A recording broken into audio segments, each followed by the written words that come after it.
Just powerful, maybe not as powerful, but out in space, he said, that's where Derrick Henry can get us, where he can use that stiff arm, where he can run around you, he can run over you, he can do a variety of things to get past you. Between the tackles, it's a little bit different.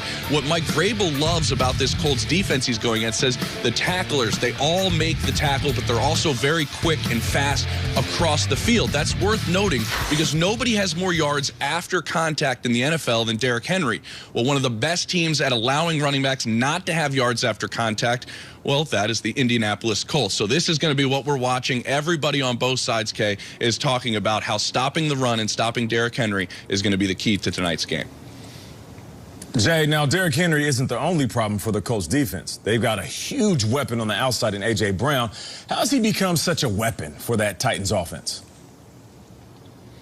And now, you know receivers, you know good receivers, and being a complete receiver, right, is something that Mike Vrabel wants A.J. Brown to be. They know how good his hands are. They know how good he is yards after the catch. But this week, Vrabel brought up Larry Fitzgerald. He said, I want him to fill up the stat sheet, but like Larry Fitzgerald, I want him to be one of the best blocking wide receivers in the league. In Vrabel's mind, he thinks Fitzgerald is arguably the best blocking wide receiver of all time. Now, I mentioned the yards after the catch. So Frank Reich, the head coach of the Colts, said that's what guy you want to go get up on, right? You want to get in his face. You want to be tight coverage against A.J. Brown or receivers like that so they don't get yards after the catch. But he said the issue is now they're going downfield more with A.J. Brown. So if you want to be tight like that, he's going to beat you deep. That's why Reich says he is such a unique, game-changing talent now as he continues to evolve and become a more complete receiver. That is a big challenge for the Colts to slow him down because they're going to take their shots and they're going to want to be able to hit A.J. Brown deep, but they also have to worry about him in that intermediate section as well.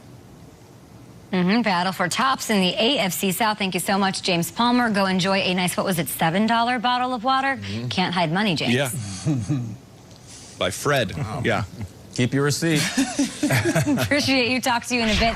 Listen, here's the deal. The Titans got off to a 5-0 start, and the offense was moving up and down the field, but they've lost 2 of their last 3, and the numbers have dropped off dramatically. Will the Titans, Kyle Brandt, be able to right the ship against the Colts and their #1 ranked defense tonight? If they can win the battle in the trenches. Normally, quarterbacks carry the day, as we know on this show, but this one to me is Derrick versus Darius all night long. This is why you lift all them weights.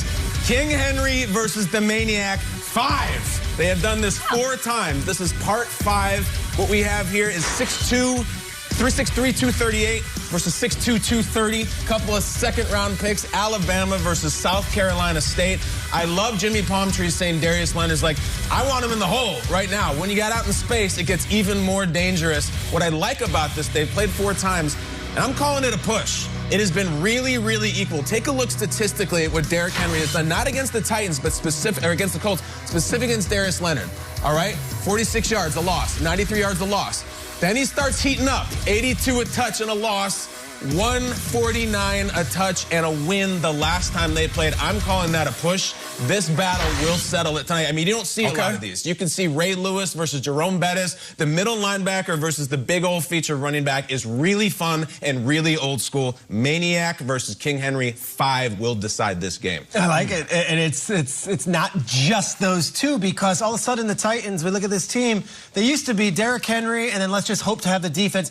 This A.J. Brown is going to have a national showcase tonight, and I think A.J. Brown might put on a performance. This Indy defense is #1 in the league, but A.J. Brown is coming off one of the coolest catches we've seen all season. Buster Screen still recovering from this one. Big play here. Tannehill throws it perfectly, and Brown just catches it and then wills himself to the end zone. Nate's going to talk about A.J. Brown extensively later in the show. He's going to break it down why this guy is having such a career season. But I look at this team, and I look at the Colts, and it's like, here's this offense. We don't know how we're going to get. Here's this #1 defense. They play each other twice over the next 3 weeks. AFC South is going to be decided in the next 3. The Texans are not winning the AFC South. I just don't see that happening right now. The Jaguars are done. Indianapolis, Tennessee, part 1. It starts tonight. A.J. Brown might be the biggest factor. No doubt about it. On the ground, in the air. And you mentioned Ray Lewis versus the bus. How about Ray Lewis versus Eddie George? Yeah. I mean, an original Titan running back, right? Fisher team. For me, I'm looking at the guy who touches the ball more than everybody, and that's Ryan Tannehill. That's what this game is going to come down to. Ryan Tannehill, if he can take care of the ball versus the opportunistic defense.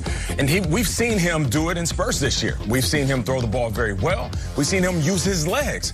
You know, with all of these quarterbacks that we praise week to week, and let me just throw this in here. Ryan Tannehill, top 5 in touchdowns. He has less interceptions than Josh Allen, Tom Brady, and Russell Wilson. So if we're going to mention quarterbacks that are having good seasons, let's just throw his name in there. I'm not saying you have to put him in the MVP conversation, but a guy who has done his job, especially after taking over from Mariota, he's one of the feature quarterbacks in this league, and he's playing like it. And this game will come down to not only him turning around, handing the ball off, looking for A.J. Brown at the wide receiver position, maybe Jonnu Smith across the middle, but him using his legs. If he can deliver the ball like he does without turning it over and then escape the pocket, not just extend the plays for his wideouts, but use his legs to get in the end zone, I think they have a great chance of winning. I just don't want him to have to do all of those things. I don't want Derrick Henry to have to run the ball a million times to get it done. I'm a little concerned about this Titans defense, right? They're ranked 25th in the league this year. It's not what it was last year. Their pass rush hasn't been getting it done. They have 10 sacks. That's ranked 29th in the National Football League. Hopefully, the addition of Desmond King helps. We, of course, saw Harold Landry step up in a big way. Maybe they're headed in the right direction, but then again, on the Colts side, they might have a guy coming back onto the field to help them out. And that's where we bring in Tom Pelissero here. Tom, the Colts should be getting some help on offense tonight. What's the latest with T.Y. Hilton? Okay, T.Y. Hilton will play tonight for the Colts in their big game against the Titans after missing last week's game because of a groin injury. He was listed as a full participant in practice, albeit on a short week here. Has no injury designation, so he is back. The question is, can Hilton get going, and can he help Phillip Rivers and that Colts offense get going? You just look at the numbers on Hilton this season. He's averaging about 3 catches and 36 yards per game. He has not yet scored a touchdown. This is a guy in a contract year, still only 30 years old, which is not very old at all. In wide receiver terms, a lot at stake for Hilton and, of course, the Colts entering this monster AFC South showdown, Kate. Can't wait. First place is on the line. Thank you so much. That game hours from now right here on NFL Network. Tom joining us all day. Lamar Jackson was hanging out with our guy Rich Eisen on the Rich Eisen Show just yesterday, and he revealed something that was pretty surprising. We'll let you hear from the reigning MVP next. Don't go anywhere. It's GMFB. I heard somebody say they want to run. Bring them in.